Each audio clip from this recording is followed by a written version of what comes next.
제가 요즘 제 일복이 좀 넘치는 것 같아요. 네. 제가 있으면 손님이 많이 오더라고요. 제가 어제 이제 마감 근무를 하고 있었는데요. 좀 손님이 많기도 했고 또 제 손님이 온다고 해서 저녁을 안 먹고 기다리고 있었어요. 같이 먹기로 해가지고. 그래서 이제 마감을 좀 준비를 하고 있는데 딱 보니까 레몬청이 없는 거예요. 그래서 고민을 많이 했어요. 이걸 담가야 되나 말아야 되나. 당장 내일 쓸 게 없을 것 같아가지고 담갔어요, 레몬청을. 레몬청을 이렇게 하고 있는데 손님이 온 거예요. 그래서 하다가 중단하고 같이 밥을 먹고 있었습니다. 근데 이제 밥을 먹고 있는데 정세기 선생님이 다 도착한 거예요.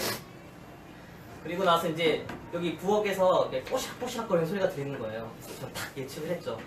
분명히 내가 못 담은 레몬청을 지금 담그고 있겠다. 그래서 딱 확인을 해보니까 아니나 다를까 레몬청을 담그고 계시는 거예요. 그리고 나서 제가 일부러 그 손님한테 와플을 대접하려고 반죽을 조금 남겨놓고 기계를 안 꺼놓고 있었어요. 근데 저는 속으로 예상했죠. 정세기 선생님이 분명히 기계를 끌 거다. 그리고 나서 밥을 다 먹고 딱 가보니까 아니나 다를까 기계를 껐을까요? 안 껐을까요? 껐어요. 제가 정세기 선생님의 행동을 어떻게 다 예측할 수 있었을까요? 함께 일하기 때문에 다 알 수 있는 겁니다. 함께 일하기 때문에. 저보다 더 오래 정세기 선생님과 일하신 분이 계세요. 목사님이죠. 가끔씩 이제 정세기 선생님이 뭐 물건을 정해진 위치에 안 놔두면요, 목사님이 참 기가 막히게 찾으십니다. 왜냐면 정세기 전도사라면 여기 놨을 거다라는 걸 알기 때문이죠. 함께 지낸 시간이 오래됐기 때문에 아는 거죠. 함께 일한다는 게 이렇게 참 중요합니다. 함께 일한다는 거. 청년들이랑 이제 지난 달에 이제 교회에 대해서 같이 이야기를 나누면서요, 이런 얘기를 했어요. 교회는 이제 그리스도인들의 공동체인데 공동체에서 가장 중요한 건 아무래도 서로 사귀고 교제하는 것이다. 그런 얘기를 했습니다. 예를 들어서 이제 제가 누군가를 만나요. 그래서 막 사귀고 교제하기 위해서 만나겠죠. 밖에 이제 따로 약속을 잡고 만나기로 했습니다.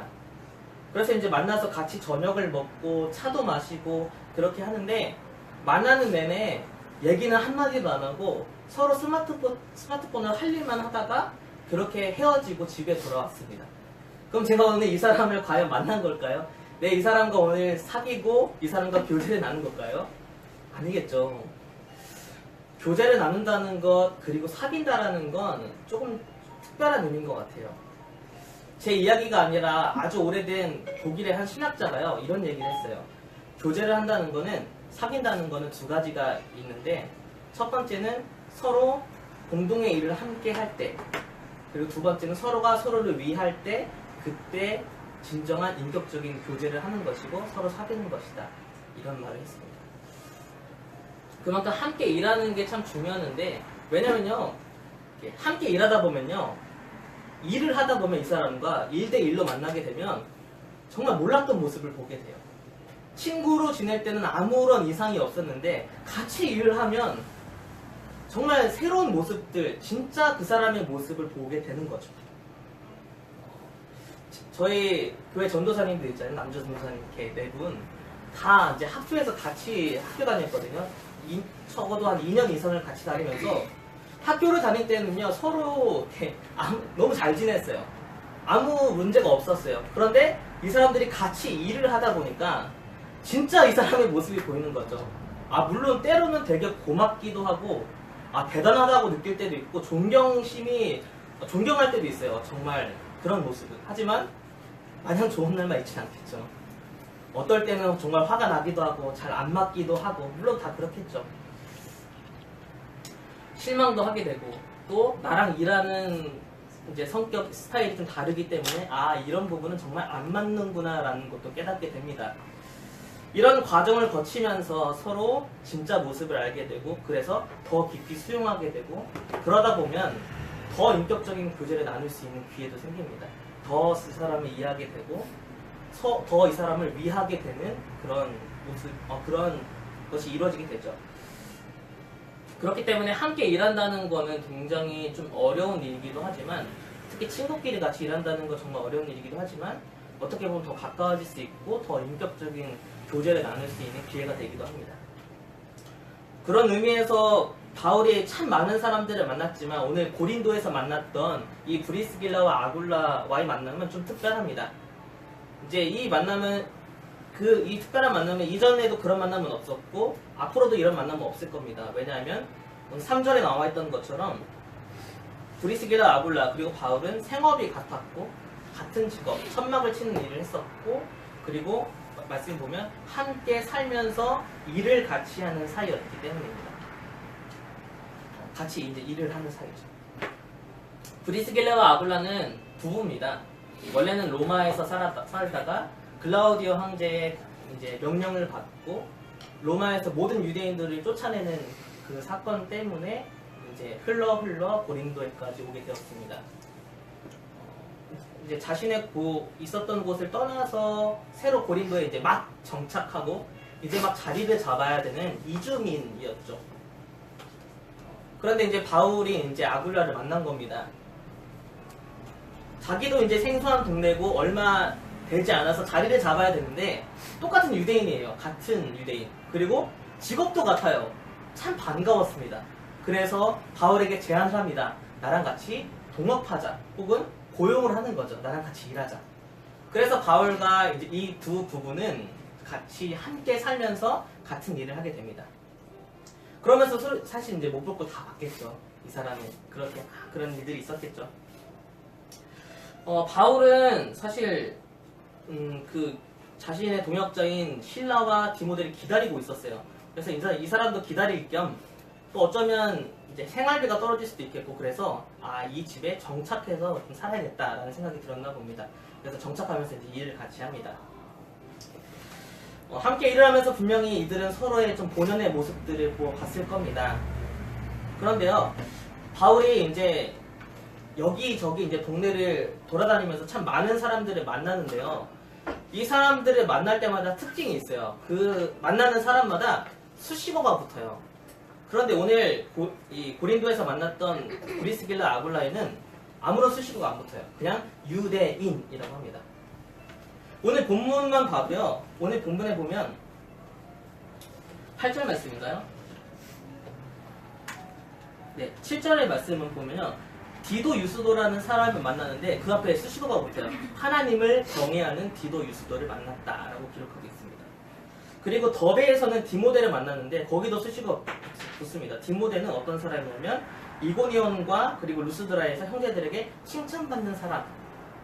그리고 빌립보에서는 루디아를 만났는데 루디아에게도 이렇게 수식어가 붙습니다. 하나님을 섬기는 루디아. 하지만 오늘 여기서 고린도에서 만났던 브리스길라 아굴라 이 두 부부에게는 수식어가 안 붙고 유대인이라고 기록되어 있습니다. 이 말인즉슨 어떻게 보면 이 두 부부가 아직 유대인이지만 예수 그리스도를 믿는 신앙을 가지지 않을 가능성이 있다라고 생각할 수 있습니다. 그래서 어쩌면 지금 바울은 예수님을 믿지 않는 비신앙인과 함께 살고 함께 일을 하고 있다라고 생각할 수도 있는 거죠. 여러분들도 이런 상황이 어쩌면 저보다 더 익숙할 거예요. 그렇죠? 여러분들도 일을 하다 보면 예수님을 믿지 않는 비신앙인들과 같이 일을 하게 될 때도 있을 겁니다. 여러분들은 그렇게 함께 예수님을 믿지 않는 사람들과 일을 하면서 교회에서의 모습이 아니라 여러분들의 본연의 모습을 분명히 드러내겠죠. 그렇다면 이제 그분들이 여러분들의 모습을 보면서 이 사람은 참 참된 신앙인이구나 라는 모습을 과연 느낄 수 있을까요? 일을 하면서 과연 나는 예수 그리스도를 믿는 사람이라고 떳떳하게 드러내면서 또 증거하면서 그렇게 일을 할 수 있을까요? 선한 영향력을 끼치면서 이 사람에게 좋은 영향을 끼치는 그런 모습으로 과연 일을 하고 계십니까? 물론 브리스길라 아굴라의 신앙을 이 짧은 구절을 통해서 다 확인할 수 없지만 마지막에 바울이 이 고린도를 떠날 때 이 두 부부도 같이 떠납니다. 그리고 에베소로 가서 이제 정착을 하게 되고 바울은 이제 2차 전도여행을 끝나고 예루살렘으로 돌아가지만 이 두 부부는 에베소에 그대로 남아 있습니다.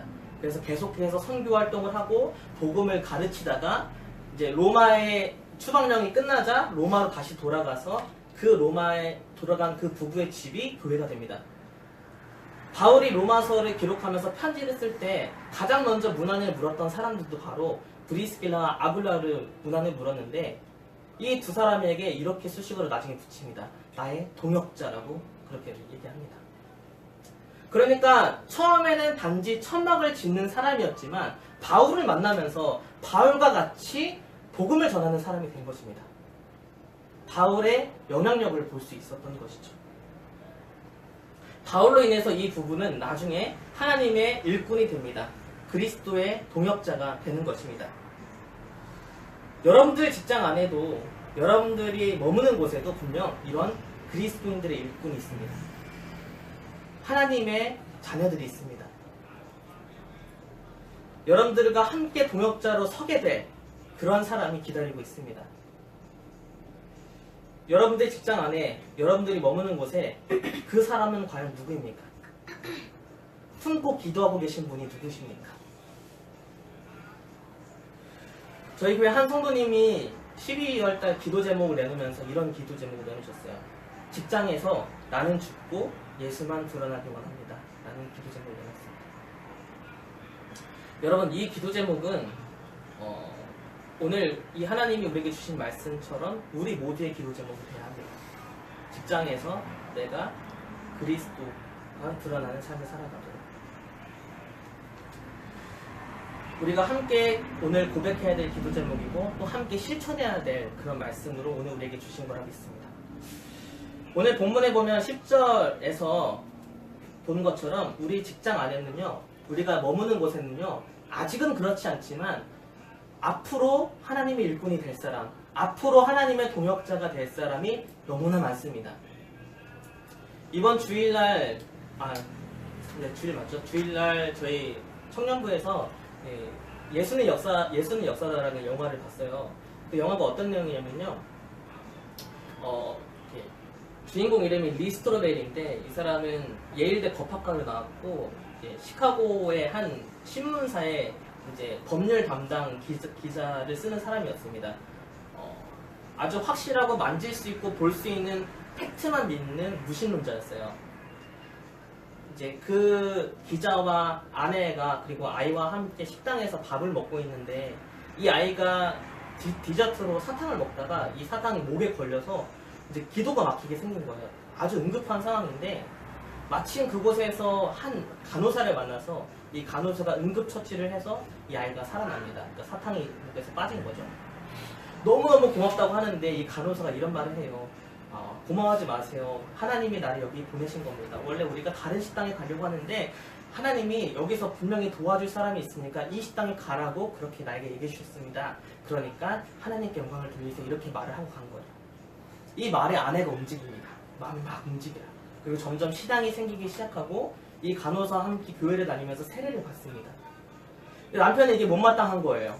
그래서 이것이 가짜다. 특히 이 그리스도인들이 믿는 것 중에 예수 그리스도의 부활만 거짓이라는 걸 증명해낸다면 이 아내를 구해낼 수도 있고 이것이 거짓이라는 것을 밝혀낼 수 있다라고 하면서 정말 수많은 곳에 돌아다니면서 이것을 밝혀내려고 하다가 결국 하나님 앞에 무릎을 꿇고 예수님을 믿게 됩니다. 그리고 나중에 목사가 되고 우리가 잘 알고 있는 윌로우 클릭이라는 교회의 목사가 됩니다. 그리고 한 신학교의 교수가 되기도 하고요. 무신론자였고 기자였던 사람, 정말 너무나 그 예수 그리스도 그 진리를 부시려고 했던 사람도 마치 바울과 같이 예수님을 전하는 사람이 됐습니다. 누가 어떻게 변할지 몰라요. 우리는 가능성이 없다고 생각할지도 모르지만 하나님이 역사하시면 누가 어떻게 변할지 모릅니다. 분명히 우리 주변에 지금 하나님께서 자신의 일꾼으로 삼으시고 나와 함께 동역자로 삼으실 사람을 붙잡아 놓고 기다리고 계신다는 것이죠. 하지만 우리가 이렇게 생각할 수 있어요. 내가 왜 그렇게 살아야 되죠? 교회에서도 피곤한데 내가 왜 직장에서까지 그렇게 피곤하게 살아야 됩니까? 저는 제가 직장에서만큼은 제가 원하는 대로 살고 싶어요 라고 그렇게 생각할 수도 있습니다. 바울도 과연 그렇게 생각했을까? 여느 때와 같이 바울은 이제 고린도 지방에 돌아가서 똑같이 회당에 들어가서 예수님을 전했지만 영 시원치 않았습니다. 근데 마침 이제 바울과 실라와 디모데가 바울을 만나러 도착했어요. 그래서 언제든 이 고린도를 지금 떠나도 되는 상황이었습니다. 바울은요, 기가 막히게 타이밍을 아는 사람이에요. 아, 내가 이 정도만 했는데 여기보다 조금 더 나가면 이제 내가 핍박을 받고 박해를 받고 어쩌면 이제 내가 감옥에 갇힐 수도 있고 돌로 맞을 수 있겠다라는 그 타이밍을 그동안의 수많은 경험을 통해서 아주 잘 알고 있는 사람입니다. 우리가 학창시절에 이제 땡땡이는 쳐본 사람이 잘 쳐본다고, 이 땡땡이 맨날 치는 사람은 언제 이걸 검사할지 언제 검사 안 할지 참 기가 막히게 알잖아요. 근데 한 번도 안 해본 사람은 이제 하지 말아야 될 타이밍에 꼭 해가지고 걸리는 사람이 있습니다. 그것처럼 바울도 정말 기가 막히게 이 타이밍을 알아서 내가 지금 여기서 멈추지 않고 한 번 더 예수님을 전하고 한 번 더 예수 그리스도를 증거하면 나는 박해를 받고 핍박을 받을 거라는 걸 알면서도, 그렇게 될 것인 걸 알면서도 또 예수 그리스도를 전합니다. 5절과 6절에 그 과정이 나옵니다. 제가 읽어볼게요. 실라와 디모데가 마게도냐로부터 내려오매 바울이 하나님의 말씀에 붙잡혀 유대인들에게 예수는 그리스도라 밝히 증언하니 그들이 대적하여 비방하거늘. 역시나 유대인들은 또 대적하고 비방을 합니다. 그럼에도 불구하고 왜 바울은 박해를 받고 비방을 받아도 왜 그렇게 예수 그리스도를 전하고 또 전하는 걸까요? 이 답이 오늘 본문 5절에 나와 있습니다. 바로 하나님의 말씀에 붙잡혔기 때문입니다. 우리가 우리의 생업의 현장에서 왜 예수님을 전해야 되는가? 왜 전할 수 있는가? 하나님의 말씀에 붙잡혀 있기 때문입니다. 우리가 왜 비방을 받더라도 예수 그리스도를 전할 수 있는가? 하나님의 말씀에 붙잡혀 있기 때문입니다. 우리가 왜 예수 그리스도를 적당히 전하지 않고 교회에 나오면 참 좋아, 예수님의 가르침이 참 좋아가 아니라 예수 그리스도가 그리스도이시고 구원자이심을 밝히 증언해야 되는 이유는, 적당히 정하지 않고 완전하게 밝히 전해야 되는 이유는 우리가 하나님의 말씀에 붙잡혀 있기 때문입니다. 늘 말씀에 붙잡혀 있다는 건 늘 말씀과 함께 한다는 거고, 그 말씀과 함께 동역하고 있다는 그런 말입니다. 말씀에 붙잡혀 있는 사람은 직장에서 예수 그리스도를 전합니다. 말씀에 붙잡혀 있는 사람은 비방을 받더라도 예수 그리스도를 증언합니다. 적당히 전하는 게 아니라 밝히 증언합니다. 하지만 우리는 무서워서 잘 못하잖아요. 두려워서 잘 전하지 못하잖아요. 내가 정말 이 정도까지 해야 되나 싶어서 전하지 않고 있잖아요. 평소에 내가 보인 모습이 영 시원치 않아서 또 전하지 못하고 있습니다. 이 모든 걸 이길 수 있는 힘은 아주 간단합니다. 우리가 말씀에 붙잡혀 있으면 됩니다. 우리가 복음을 전하지 못하는 이유는 다른 여러 가지 수많은 핑계는 될 수 있지만 그 핑계 때문이 아니라 우리가 말씀에 붙잡혀 있지 않기 때문입니다. 그렇다면 말씀에 붙잡히는 방법이 무엇인가? 아주 간단합니다. 시편에 이렇게 나와 있습니다. 오직 여호와의 율법을 즐거워하여 그 율법을 주야로 묵상하는 자로다. 말씀에 붙잡히는 방법은 우리가 그 율법을 즐거워하여, 그 말씀을 즐거워하여서 주야로 그것을 묵상하면 됩니다. 여기서 이제 묵상하다는 단어 제가 여러 번 나눴지만 두 가지 뜻이 있습니다. 첫 번째는 짐승이 자기의 먹이를 빼앗기지 않으려고, 먹이를 빼앗으려고 하면 으르렁거리는 그런 소리, 그게 첫 번째고요. 두 번째는 새가 지저귀는 소리입니다. 그렇기 때문에 내게 오늘 하나님께서 내게 주신 이 말씀을 절대 빼앗기지 않으려고 으르렁거리는 것, 그리고 이 말씀을 늘 기억하려고 늘 작은 소리로 계속해서 새가 지저귀듯이 읊조리는 것이 바로 묵상하다는 것입니다. 그냥 큐티 아주 짧게 하는 게 묵상이 아니라요, 이렇게 말씀을 지키려고 움켜쥐고 그리고 그것을 매일 기억하면서 계속 기억하면서 읊조리는 것이 바로 묵상이라는 겁니다. 이렇게 우리가 말씀을 묵상할 때 바로 그렇게 말씀에 붙잡혀서 살 수 있다는 것이죠. 여러분도 오늘 하루를 한번 생각해 보세요. 뭐에 붙잡혀 있었습니까? 여러분들은 무엇에 붙잡혀 있었습니까? 말씀이 아니라요, 내가 꼭 해야 될 일이 있잖아요. 그러면은 그 일을 꼭 해야 되기 때문에 안 까먹으려고 계속 생각하고요, 내가 꼭 해야 될 게 있다면 그거를 지키기 위해서 애쓰고 막 그렇잖아요. 그러니까 여러분들이 오늘 그렇게 꼭 지키려고 했고 여러분들이 계속해서 생각했던 그것은 무엇입니까? 거기에 붙잡혀 있는 것이 아니라 하나님의 말씀이 붙잡혀 있어야 된다는 것입니다. 말씀에 붙잡힌 사람만이 예수 그리스도를 전할 수 있습니다. 바울은 이제 가는 도시마다 물론 그 도시마다 늘 오래 머물고 싶었습니다. 그래서 더 많은 사람에게 복음을 전하고 또 복음을 전해서 믿는 사람들을 더 든든히 세우길 원했고 교회를 더 든든히 세워주기를 원했습니다. 하지만 언제나 바울이 오래 머물지 못했던 가장 큰 이유는 핍박을 받았기 때문이에요. 핍박을. 하지만 오늘 바울은요, 처음으로 이 고린도에서 아주 오랜 기간 머물 수 있는 기회를 열어주세요. 하나님의 핍박을 제거해주셨기 때문이죠. 그래서 1년 6개월이라는 기간 동안 이 고린도에 머물면서 말씀을 전했습니다. 바울이 이렇게 오랫동안 이곳에서 머물러서 담대하게 복음을 전할 수 있었던 원동력은 바로 오늘 말씀 9절에 나와 있습니다. 우리 9절 말씀을 함께 읽어볼까요? 시작! 밤에 주께서 환상 가운데 바울에게 말씀하시되 두려워하지 말며 침묵하지 말고 말하라. 두려워하지 말며 침묵하지 말고 말하라. 두려워하지 말며 침묵하지 말고 말하라. 두려워하지 말며 침묵하지 말고 말하라. 제가 지금 묵상하고 있는 거예요. 읊조리고 있는 거고 이 말씀을 지키려고 으르렁거리고 있는 거고 이 말씀을 지금 즐거워하면서 주야로 묵상하는 중입니다. 다 같이 한번 해볼까요? 두려워하지 말며 침묵하지 말고 말하라. 두려워하지 말며 침묵하지 말고 말하라. 이게 오늘 우리에게 주시는 말씀입니다. 두려워하지 말고 침묵하지 말고 말하라. 초코파이는 말하지 않아도 안다고 하지만 예수님의 복음은 말하지 않으면 모르잖아요. 그렇죠? 말해야 합니다. 예전에 한 TV 프로그램에 김재동 씨가 나왔는데 20대들이 질문을 자신의 고민들 이야기하는 그런 코너가 있었어요. 한 남자가 이런 질문을 했습니다.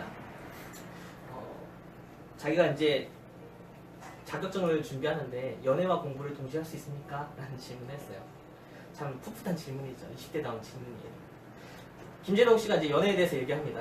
참 웃기는 얘기지만 연애에 대해서 이제 조언을 해줘요. 그러면서 아주 명쾌하게 한마디 해줍니다. 말을 하면 그때부터 고민은 상대방 거지만 말을 안 하면 고민은 내 거다. 말을 하고 공부해라. 내 고민을 상대방에게 주고 나는 내 할 일을 해라. 아주 명쾌하게 얘기합니다. 말을 해라 라는 거죠. 우리가 말을 해야 되는 이유, 우리가 담대하게 전해야 되는 이유는 우리가 전하지 않으면요, 그 사람이 구원받을 수 있는 확률이 0%이기 때문이에요. 하지만 말을 하면 그 사람에게 구원의 길이 열리는 가능성이 열리는 거잖아요. 그렇기 때문에 두려워하지 말고 침묵하지 말고 우리가 말해야 하는 겁니다. 언젠가는 되겠지라고 하면서 내가 말하지 않으면 그 사람에게 구원의 길은 영영 열리지 않습니다. 왜냐하면 믿음은 들음에서 나고 들음은 하나님의 말씀에서 나기 때문입니다. 말씀을 전하기 시작할 때부터 구원의 역사는 시작합니다. 오늘 말씀 8절 한번 보세요.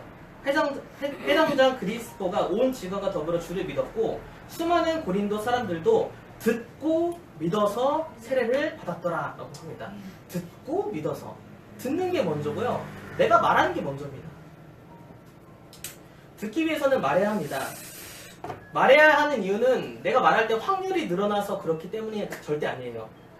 말하는 순간, 복음을 전하는 순간에는 전도를 하는 그 현장에는 하나님이 함께 하시기 때문입니다. 그렇기 때문에 우리는 두려워하지 말고 침묵하지 말고 말해야 합니다.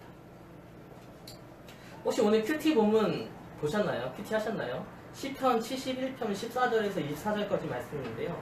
총 11절로 구성되어 있습니다. 그런데요, 오늘 본문에 보면요, 전한다라는 말이 5번이 나와요. 그리고 찬양한다는 말이 5번이 나오고 종일토록 작은 소리로 읊조리다라는 말이 1번 나와요.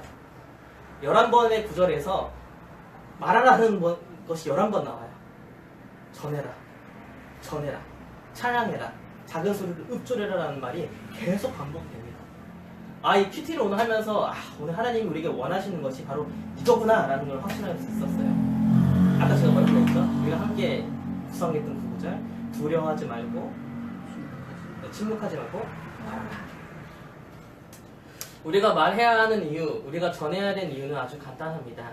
우리도 누군가가 전해준 그 복음을 통해서 구원을 받았기 때문입니다. 그렇기 때문에 우리는 빚진 자이고 우리가 그 빚을 이제는 갚아야 될 때입니다. 우리 주변에는 아직도 우리와 함께할 동역자가 많습니다. 하나님께서 세우실 일꾼들이 우리 주변에 아주 많습니다. 그 사람을 위해서 오늘 함께 기도하고 복음을 전하는 데 있어서 하나님의 말씀에 붙잡혀 있는 우리가 되었으면 좋겠습니다. 우리 말씀 붙잡고 함께 기도했으면 좋겠습니다.